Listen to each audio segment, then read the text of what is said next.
Muchas gracias a Ismael Paniagua, director del nuevo modelo de gestión penitenciaria de la República Dominicana, por una inmerecida presentación de su parte de quien les habla en esta ocasión.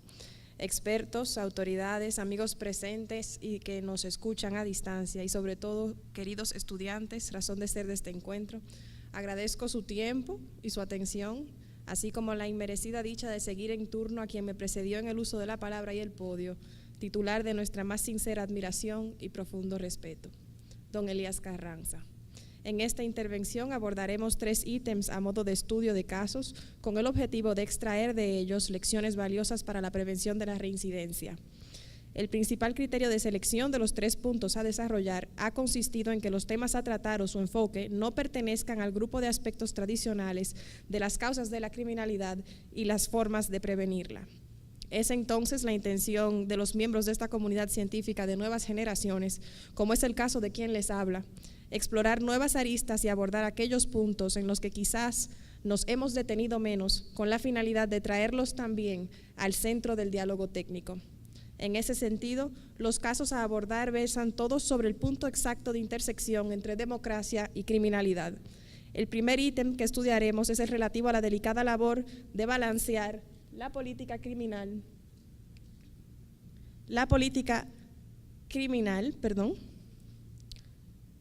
comunicacional, institucional, que resulta efectiva en términos técnicos y la que resulta más idónea en cuanto al capital electoral. En segundo lugar, abordaremos el aislamiento cívico, no como mecanismo de prevención, sino como generador de criminalidad.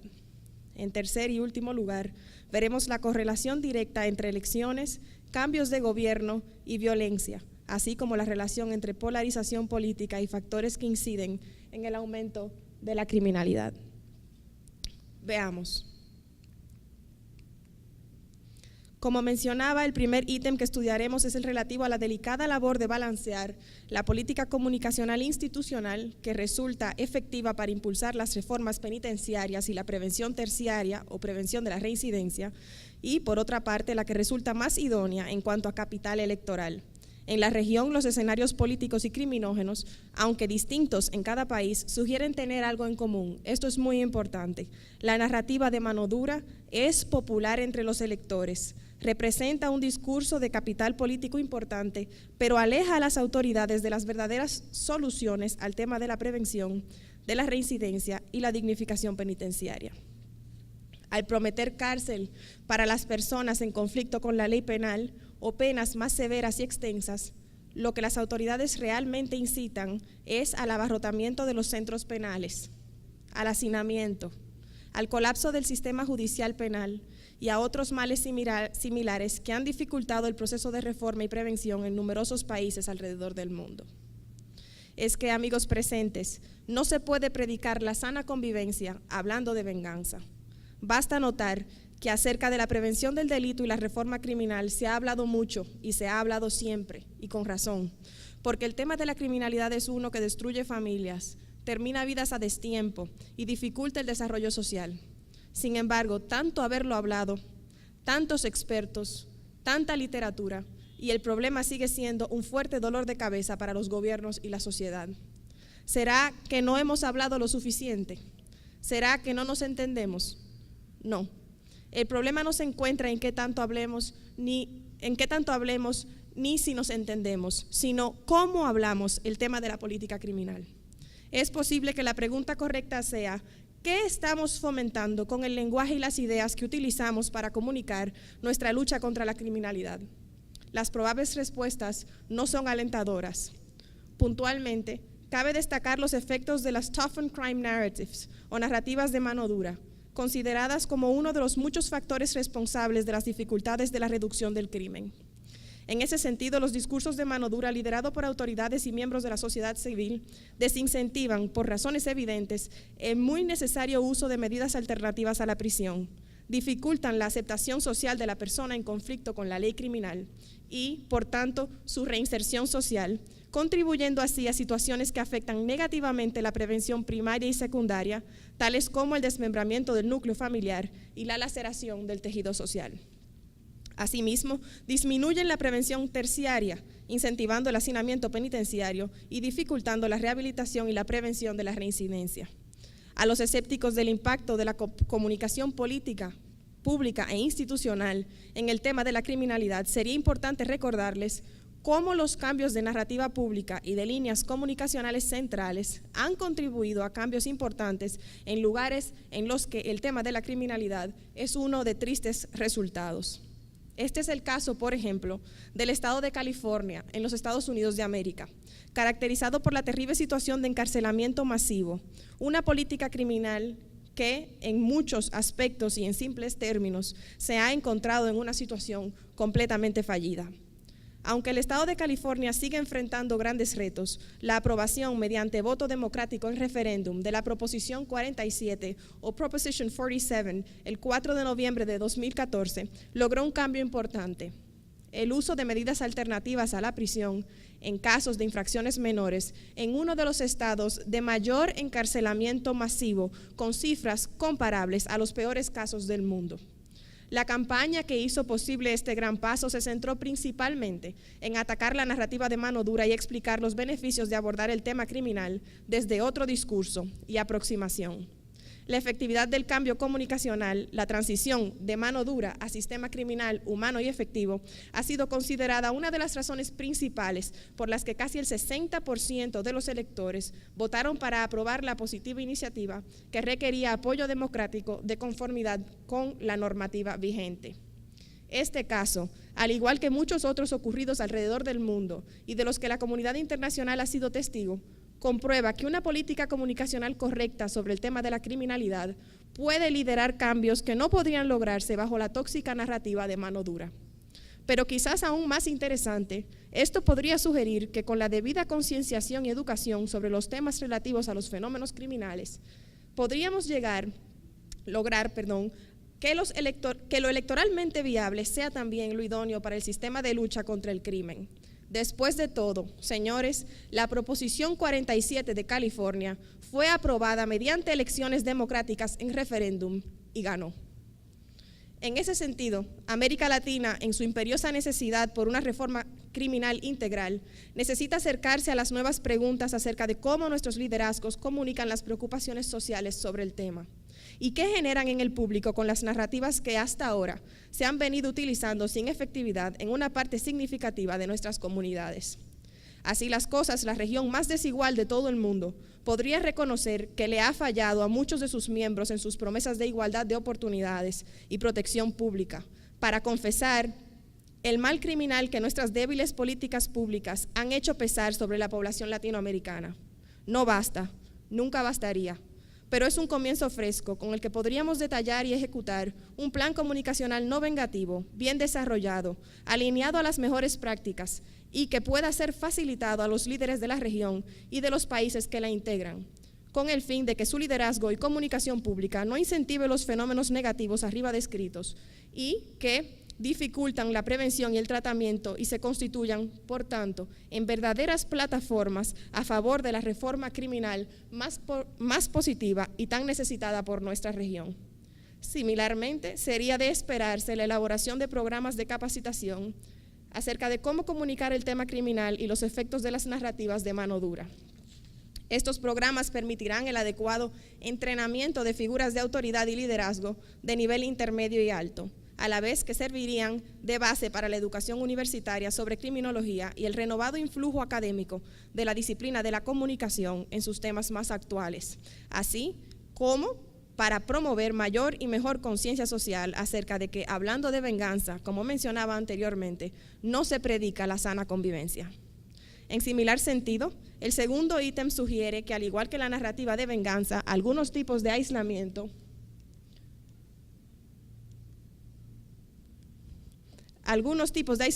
no reducen el crimen, sino que lo generan. En términos generales, numerosos estudios han concluido que marginar a individuos y comunidades los hace más propensos a incidir en el delito. Similarmente, aislar o marginar, en el sentido cívico de la palabra, a la persona condenada penalmente, privándola de su derecho al voto, o lo que es lo mismo, someterla al disenfranchisement, podría representar un obstáculo para su rehabilitación y, por tanto, para la prevención terciaria de la reincidencia. Este es un punto poco explorado por la comunidad técnica. Se ha hablado en numerosas ocasiones de que en términos jurídicos estrictos carece de sentido privar a la persona condenada de su derecho al voto, pero quizás hemos explorado en menor medida cuáles son los efectos de esa privación del derecho al voto en el tratamiento penitenciario de la persona que ha infringido la ley penal. En ese sentido, la experiencia sobre reforma penitenciaria a nivel regional y a nivel mundial ha arrojado luz acerca de los efectos negativos del rechazo social en el proceso de rehabilitación y reinserción. La ONG internacional Sentencing Project, con sede en Washington, D.C., ha levantado informaciones acerca de los sentimientos que se registran en los internos en razón de la pérdida del derecho a participar en las jornadas democráticas. Esto es, señores, un punto muy importante. Se reportan sentimientos como rechazo, exclusión, alienación, ausencia de confianza, rabia y apatía, según un estudio elaborado por Cardinal en el 2004. Todos ellos nocivos para el proceso de reinserción social, reeducación del interno y rehabilitación. Por el contrario, el ejercicio del sufragio ha sido considerado por muchos, incluyendo por Levin y por Schall, como un ejercicio que induce a la virtud y a la consideración del bien común por parte del individuo infractor. Mediante el bloqueo de estos beneficios, señalan, puede estarse promoviendo precisamente la reincidencia en el delito en lugar de reducirla. Cabe destacar que países como Canadá y Sudáfrica, hogar de Nelson Mandela, a quien hemos dedicado esta edición del foro, han expandido el derecho al voto para incluir a las personas condenadas.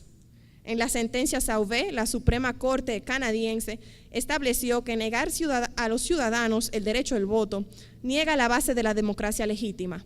Si aceptamos que el poder del gobierno en una democracia fluye desde sus ciudadanos, es difícil entender cómo el poder puede ser utilizado legítimamente para disenfranchise a los mismos ciudadanos de quienes emana el poder del gobierno.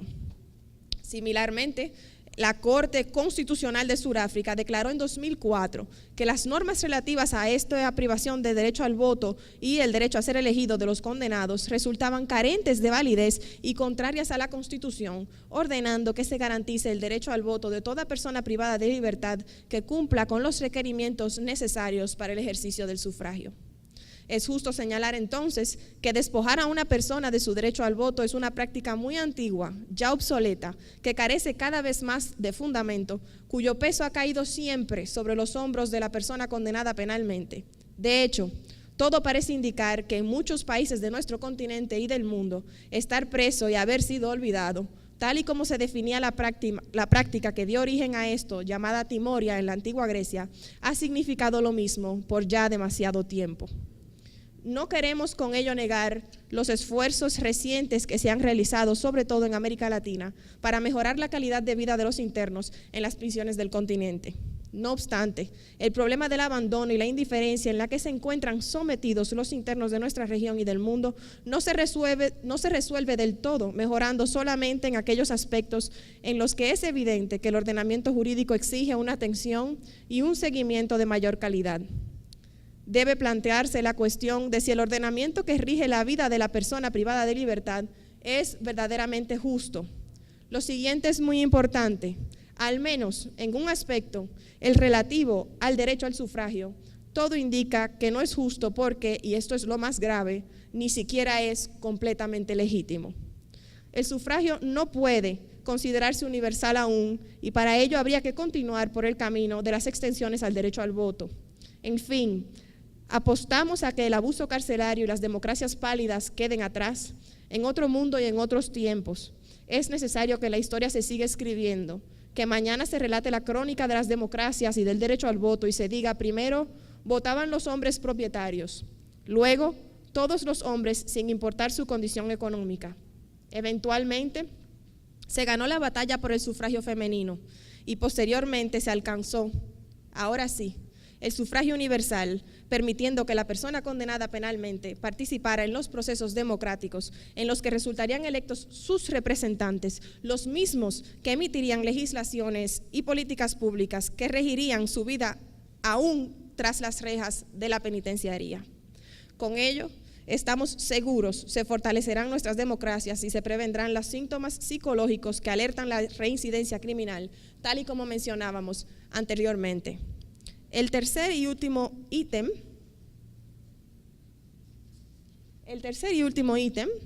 presenta 2 casos de estudio que vienen a disipar cualquier duda de la correlación entre democracia y política criminal. La gráfica que ven ahora en pantalla presenta las tasas de homicidio en la República Dominicana entre 2000 y 2015. No he encontrado un ejercicio similar en la doctrina a pesar de estarlo buscando, así que creo que esto puede ser un ejercicio bastante interesante, aunque quizás aún solo exploratorio. Veamos y analicemos los periodos de tendencia y los puntos de inflexión. Un simple vistazo a la gráfica arroja una información importante. En 16 años, la República Dominicana ha visto 4 patrones distintos. El primero es una tendencia al alza. ¿Esto funciona? Una tendencia al alza, aquí, en este periodo marcado en azul. Esta tendencia ocurre entre 2000 y 2004, cuando se presenta luego un punto de inflexión que abre paso a un periodo caracterizado, aquí, el punto de inflexión aquí, y abre paso a este segundo periodo marcado en verde, que se caracteriza por un patrón distinto con una tendencia a la baja, hasta el 2008, segundo punto de inflexión, cuando esa tendencia es interrumpida por un alza de casi 2 puntos e inicia una nueva tendencia de incrementos que ve su final en el 2012. Punto de inflexión en el que se inicia un último patrón de decrecimiento hasta la tasa de 2015, que es el último cuadrante. ¿Ha quedado claro cuáles son los puntos de inflexión? ¿Sí? Ok. Entonces, esto muestra una correlación perfecta entre tendencias y términos de gobierno, así como entre puntos de inflexión y años preelectorales y electorales. El periodo o tendencia abarcado entre 2000 y 2004, el primer cuadrante, marca perfectamente el gobierno del presidente Hipólito Mejía en la República Dominicana. El punto de inflexión representado por el 2004, que es marca el año electoral que resultó en la elección del presidente Leonel Fernández para su segundo turno. Asimismo, el punto de inflexión que le sigue, que es entre 2007 y 2008, que son los años preelectorales y electorales, presenta una relación con las elecciones sostenidas en el 2008, en el que se reelige al presidente Fernández. Y por último, el último cuadrante, con su punto de inflexión en 2011, año preelectoral, representa el cuadrante relativo al gobierno del presidente Medina y su punto de inflexión a su elección mediante los comicios electorales. Lo que es más, señores, lo que es más, si estudiamos estos datos cuidadosamente, podremos notar que el cambio menos súbito y menos significativo en las tendencias se presentan entre los 2 gobiernos del presidente Fernández, sugiriendo así que a menor cambio de gobierno, mayor similitud en el comportamiento de las tasas de criminalidad.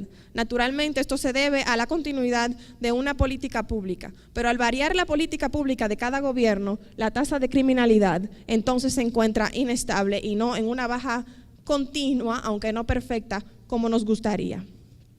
Similarmente, algunos politólogos han sugerido que un tercer periodo de gobierno por parte de un mismo mandatario o grupo suele presentar síntomas de desgaste.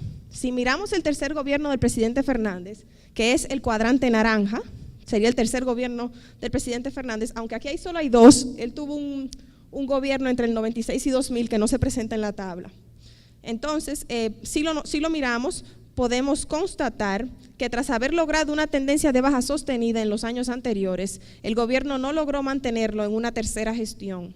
El propio Fernández advirtió en su momento, y cito, que un tercer periodo consecutivo de cualquier presidente en cualquier país del mundo ya está generando tensiones. Fin de la cita. Procedió luego a citar 4 ejemplos de todas partes del mundo, incluyendo el caso del español Felipe González, el caso peruano de Fujimori, que presentó un tercer periodo que le costó no solo su libertad, sino también su reputación política, y el de Carlos Menem en Argentina, quien con tan solo iniciar las pretensiones sobre un tercer periodo desató tensiones de magnitudes no vistas durante sus gestiones. Las decisiones de gobierno, la voluntad política, inciden en los índices de criminalidad y violencia, al tiempo que las elecciones y los procesos democráticos auspician puntos de pico y puntos de inflexión.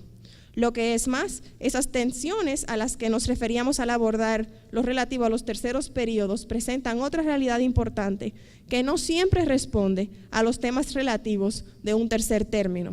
Veamos esta gráfica a continuación sobre la situación de Estados Unidos de América, que como ustedes saben no tiene la posibilidad, producto de la enmienda constitucional con la que cuenta ese ordenamiento, de tener un tercer periodo. Es 2 veces y nunca más. Entonces, si lo notan, esta gráfica detalla la situación de Estados Unidos en América Latina, perdón, de Estados Unidos de América entre 1950 y 2010. El sombreado azul representa la partida del ingreso que se encontraba en manos del 1% de la población en mejor situación económica. Es uno de los indicadores, como hablaba don Elías Carranza anteriormente, de la inequidad en la distribución del ingreso. El sombreado rojo, por su parte, marca el índice de polarización política en la Cámara Baja del Congreso estadounidense. Entonces, tenemos una correlación visiblemente cercana entre la inequidad en la distribución del ingreso y la polarización política en la Cámara Baja del Congreso estadounidense. Aunque correlación no necesariamente implica causalidad, esta gráfica y los datos en ella contenidos llaman a una reflexión importante. Si la desigualdad y la distribución inequitativa de la riqueza presentan una relación de proporcionalidad positiva con los índices de violencia y criminalidad, es decir, que a mayor desigualdad e inequidad, mayor violencia, y como podemos ver en la gráfica, esa misma inequidad presenta una correlación de tendencia general casi perfecta con la polarización política, podemos concluir entonces que o la polarización política y la criminalidad comparten causas similares, como la inequidad, o la polarización y la criminalidad se encuentran vinculadas de manera directa o indirecta, y por tanto se requiere estudios a fondo para evaluar por qué su comportamiento demuestra estar tan estrechamente vinculado. En cualquier caso, lo que sí queda completamente claro es que la política incide en la política criminal. Desde sus discursos, como vimos en el primer ítem, pasando por la privación del derecho al voto y su impacto en la promoción de la reincidencia, así como llegar a las asombrosas coincidencias y correlaciones entre procesos electorales y puntos de inflexión criminal, así como entre términos gubernamentales y tendencias de los fenómenos criminales, y por último, como hemos visto más recientemente, entre polarización política, tal y como arroja la gráfica, y una de las causas mejor conocidas de la criminalidad. Amigos presentes, los números están ahí. Para una política profiláctica efectiva se necesitan elecciones limpias e inclusivas, como lo demuestran los estudios sobre las consecuencias de la supresión del derecho al voto de la persona condenada penalmente. Gobiernos comprometidos y serios que estén dispuestos a abrir paso a sus relevos y no eternizarse en los cargos, tal y como lo demuestra la historia política dominicana y sus cifras de homicidio, así como conciencia política de que el discurso de mayor capital electoral sí puede, señores, coincidir con el más adecuado para una política criminal sana y efectiva, aun cuando de primera impresión no aparente ser así. Y como aprendimos en el caso californiano de la Proposición 47, se puede ganar hablando lo que efectivamente funciona para la política criminal. Aunque suene peculiar, y ya para terminar, por utilizar algún término debemos reconocer que a fin de cuentas, para transformar al delincuente hay que transformar al político. Muchas gracias por su amable atención.